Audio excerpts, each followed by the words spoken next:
verduiken deze avond in de traditie van de Ouwiever.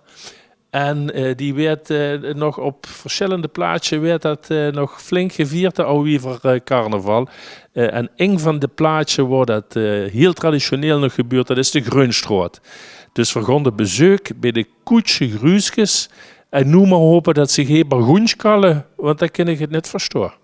Koetsche Gruuskes. Nou dames, er staat chic erop. Kinderen ons even uitleggen, ja, het is niet echt uniform, maar wat er aan had. Vertel eens wie we dat kunnen heenbrengen. Nou, we hebben eigenlijk een klederdracht aan van rond 1900. Jekkeren zorgt eigenlijk voor zijn eigen kleier. Vroeger hadden we ook niet jekkeren hetzelfde aan, want ja, dat was niet zo. Dus we hadden alle nuigen de paard, alle nuigen het eges, alles gaat anders. En ja, de klederdracht van vroeger was eigenlijk in Oost-Tijd, waar vier vandaan komen, wat voor uitbeelden, eigenlijk vooral zwart, donkerblauw. Of donkergroen en donkergries wordt ook wel gedragen. Vier zelf hebben heel vaak zwart. En het zwarte kunt eigenlijk vanuit de rouw. Vroeger waren de mensen veel langer in de rouw dan nu. Droegen we heel lang zwart eigenlijk. En de lui waren net zo gans rijk in de straat. Dus het was zwart vanwege de rouw, maar ook voor werkkleding en wat dan ook. Het is eigenlijk één en al hetzelfde pakje wat de lui aan hebben. Alleen met er een feestje was of wat dan ook, dan doen ze dat gaat opkalifateren. Met een wefje, met een kantje, met een kantenlange onderbox die we erbij hebben. En ja, dat is eigenlijk wat we aan een hutje erbij. Ja. We hebben nu de verenigingsspeltjes, maar vroeger hadden ze broches en zo, om dat dan nog gaat sierlijker te maken. Ja. En die spangen, die kent ze zich overal verzamelen natuurlijk, op alle plaatsen waar er komt. We hebben meestal immer toch wel dezelfde dingen. Dit is de verenigingsorde, daar had Gekkeren, had Gekke Gruuske om. Sommige Gruuskes hebben dan nog een aantal jaren jubileum. Die hebben dit speltje. Ons eigen speltje als de Gruuskes natuurlijk, dat is uniek. Dat moet ze... Zoals Peter immer zegt, het kriezen niet, maar dat moet ze verdienen. En dan hebben we onze prins en de jeugdprins natuurlijk. Dus dat zijn de dingen die we allemaal wel vast op hebben. Hey, du hast ook al de nodige spankjes verzameld, hè?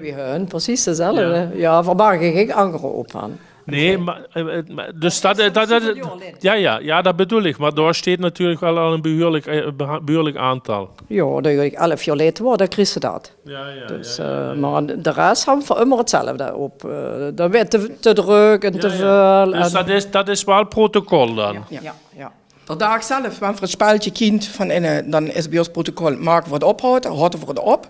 Maar het is wel protocol, we hebben geen bonte kermis. En de dag daarna houden we het netjes heen in een doos als aandenken. Maar niet meer dat voor alle speltjes van de ganse carnaval ophangt. Daar kun je bij kijken, bij die Koetsche Gruuskes. Ik zit hier dus met die Koetsche Gruuskes aan dus. En neven mij zit Petra, dat is de Merm-Gruuske. In een normale vereniging zou ze zeggen de president of de opper, maar die handelt hij wel gans angers. En dat kunt ook, omdat dat natuurlijk, die traditie, die zit nogal een beetje apart in elkaar. Petra, Merm, vertel eens even, en die metgezellen, wie zit dat al nu met die traditie? Nou, we zijn de Koetsche Gruuskes vanuit de Grunstraat eigenlijk. En we zijn eigenlijk de ambassadrices van de carnaval, van de Ouwieverbal in de Grunstraat. En ik ben inderdaad de Mermgruus. En dat is een Burgoens woord. Vroeger wordt hij een handelstaal gebruikt. En dat wordt het Burgoens. En het Burgoens is niet echt een hele taal, zoals we voor het Nederlands, het Duits, het Frans en nu maar op kennen. Het Burgoens is eigenlijk losse woorden die werden gebruikt tussen het plat door. Hier veel Luzand, het is een boeventaal, maar dat is het niet, het is een handelstaal. En diegenen die zeiden, het is een boeventaal, die verstond het niet. En terug te komen op die mermgruus. Een merm wil zeggen, is in de mond. En een merm kan betekenen, dat woord heeft meerdere betekenis, in de mond, een kusje geven, moelen. Dus mermen, dat doe ik met mijn mond. En meer met gruus. De gruus is op een groenswoord voor vrouw. Dus ik ben eigenlijk, ja, een moeilijke vrouw. Zo ken ik die ook wel. Ja, maar. Maar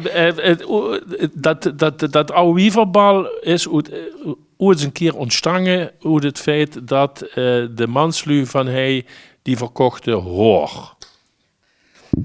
De manslui in de Grondstraat die gingen op de hoorsnit. En die trokken eigenlijk naar Polen, Luxemburg, noem maar op. En die gingen bij de vrouwen horen knippen. En dat wil niet zeggen dat ze in een ganse pluk of in een ganse stad horen knippen. Dat wordt niet, want lang haar wordt ook wel status. Hè? Dus er moeten immer kleine plukjes bij de vrouwen van de horen geknipt, zodat ze kleine bosjes heet. En die verzamelden ze. En die kwamen dan terug naar de Grondstraat. Dat wordt... En die gingen 2-3 keer in het jaar gingen die op pad. Vooral ook in de winter, want ja, nu hebben ze wel tractors en landbouwmachines en dat dan ook die het land kunnen bewerken. Dat was vroeger alle niet zo. Dus die trokken eigenlijk met een hongskar of met een getenkar. De lui die het meer centen hebben, die gingen met peet en kar. Die trokken daar op uit. En die kwamen het donderdag voor de carnaval. Zo wie hij de legende dat ook eigenlijk een beetje zegt. Kwamen die terug. En daarom had je dat ook genoemd vetdonderdag. Niet in de zin van vettig, nee, maar vet, veel geld. Op de donderdag voor de carnaval waren hij de pruikenmakers van Parijs, Frankrijk, noem maar op. En dat waren eigenlijk de handelaren die hij de horen, die manslui bij elkaar gezuurmerd hebben. Die kwamen ze hij eigenlijk verhandelen en die worden verkocht. Hij in de Grondstraat waren meer dan 11 herbergen. Nu noemt ze dat wirtschaften. En daar wordt eigenlijk in gehandeld. En van daaruit kunt ook die handelstaal eigenlijk. En die vrouwen waren natuurlijk heigen weer. Op het vier gelaat, op de kinderen gepast. En die manslui, die houden natuurlijk heel veel geld. En die hoeven dat natuurlijk in die herbergen ook ganz geer uit. Die vrouwen die gingen die manslui in die herbergen naar, zodat die net al dat geld dongen verkwansen en op de poef en wat dan ook alleen. En die trokken eigenlijk ook van wirtschaft naar wirtschaft voor de man te zoeken. Maar in die tijd was natuurlijk het niet normaal dat een vrouw in een wirtschaft in een herberg kwam. Dus, wanneer die man tegenkwamen, dan zegt de man van, ja, Gruus, kom, vergot naar hem. Dus die vrouw die was ook niet ganz gek. En dan zag ik natuurlijk, wanneer ik in de wirtschaft kwam, zag ik tegen Claudia, had ze me nooit gezien? Nee, dat had ik nog net gezien. Dat was een wirtschaft weer, daar hingen. Dat was echt dus, dat ik in deze wirtschaft moest blijven en niet die volgende wirtschaft hebben. Maar als ik mijn man tegenkwam, dan moest ze van hem. En dat is eigenlijk wat hij op de oude wieverbal speelt. En wat vier eigenlijk ook de hele dag uitbeelden is eigenlijk, we zijn op zoek naar ons manslui. En konden dus ook alle verenigingen heen, of een aantal verenigingen heen in de buurt, gewoon voor op zoek naar onze man. En we weten natuurlijk heel goed dat onze man hij in het struitje is. Dus daar komen we natuurlijk s'avonds ook het laatste aan. Want we weten, nu hadden we dat naar vuren gebracht naar 12 uur, dan gaan de maskers af en dan is die maskee. En dan is eigenlijk de oude wieverbal op zich afgelopen, maar we blijven natuurlijk tegenwoordig dat de late of de vroege stundjes eigenlijk gewoon voor weer. Dat is eigenlijk een grote woord wat vier op de donderdag uitbeelden. Het is in de loop van de jaren is het een traditie geworden die zich toespitst op de vetdonderdag. De donderdag voor de vastelavond. Dan is 's avonds het oude wieverbal, maar eerst gaan de dames op schip door Parkstad. Wie gaat dat allemaal zo'n beetje in zijn werk? Ik geef tegen mooi aan de microfoon, Petra. Die andere dames willen misschien zo ook het zeggen, maar... Ik kan ook vertellen, die weet ook wat verdoond. Ja. Nou ja, op vetdonderdag begint onze dag al vroeg. We zijn meestal wel we moeten toch een beetje schminken, we willen wel goed voor de dag komen. Maar we hangen nu op 6 stunden voorop. Vertreffen elkaar hij toch wel rond half 9 al. Zijn we toch al bij je. Dan werd hij door de uitbater van het café kind van meestal een ontbijt aangeboden. Dat eten voor ons Gruze is. Dan schuiven de prins aan, de jeugdprins, de grote prins en de kleine prins aan. Die eten met ons met. En dan hadden we een intern overleg hier. En er werden we uitgezwaaid door de mannen. En dan nemen we de prins en de kleine prins nog even met. Die mogen met, tot aan de burgemeester. En dan gaan we alle verenigingen langs. Inderdaad, in Parkstad. En nog eventjes gaat er boeten, nog een keer naar Heerlen en een keer naar Kerkroo. En dan bezoeken we de Gruppige. Dat zetten we dan nog even in de zeek. En dan komen we 's avonds weer terug aan in het struitje. En dan openen we rond een uur of 9 inderdaad het bal. Ja. Nou, het is dan verdonnersdag 's avonds. We zijn terug in de Grunstraat met koets en alles. En dan gaat het avondprogramma los tegen. Maar ik neem maar dat er eerst nog het de keuken krijgt. Als we geluk hand wel. Ja, we zijn hand dan wel honger, we voor de ganse dag getrokken hand. Er zijn wel verenigingen die ons ook het geven. Die dan, de ene had een broodje, de andere had een kop soep. Ze laten ons niet verhungeren, dat toch niet. Maar we zijn dan vroeger eruit baten zorgt voor het warms. Dat we ook, want 's avonds moeten we natuurlijk chansen en dansen. Hè? Dus we werden daar even een eigen vereniging ontvangen. Ja, is op zich een leuk moment. Dus is die man weer. Hè? Tenminste, ik ben daar ook wel blij dat we mij toch wel weer zien naar al die dingen. En dan gaan we een openingsdans doen. Toch pak zich een van de vereniging en we openen de dans. En we hopen dan ook dat in de loop van die tijd er toch dames binnendruppelen met maskers op. Je had er zelf ook een masker op. Die daar binnenkomen en we kijken in de loop van de avond nog even van wij is nou leuk verkleed, dat gebruiken we dan later. En tegenwoordig hebben we geluk dat ook meerdere verenigingen toch komen. En die hadden ook de weg naar de Groenstraat vangen en dat is ook gezellig eigenlijk. Het is eigenlijk een gezellig bal. En dan kijken we in de loop van de avond wie ik zag. En dan tegen 12 uur, de roepen voor het schönst verkleden uit wie uit. En dan kennen de maskers af om 12 uur. En ondertussen zijn we ook wel erg mooi. Daar kan ik voorstellen dat de koetsje Gruuskes, dat ze die overal geer zien komen, zo'n chique ouwiever.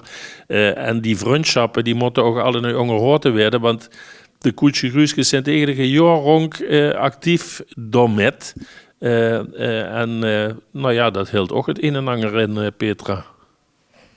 Ja, natuurlijk. We zijn natuurlijk niet alleen maar van de 11e tot en met Asch Woensdag zijn voor Gruuske. We zijn het hele jaar door een koetsje Gruuske. En die tijd natuurlijk van het carnavalseizoen van 11/11 tot Asch Woensdag wisten we al natuurlijk veel actiever bezig met de carnaval. Bezoeken ook de verenigingen op een receptie, op een prinsenproclamatie, op een galaavond of wat dan ook. We kunnen natuurlijk niet overal komen, maar we proberen dat wel elk jaar een beetje te verdelen. Dan is hier en dan is door hun jubileumrecepties en zo proberen we wel altijd aanwezig te zien en voor een uitnodiging hebben.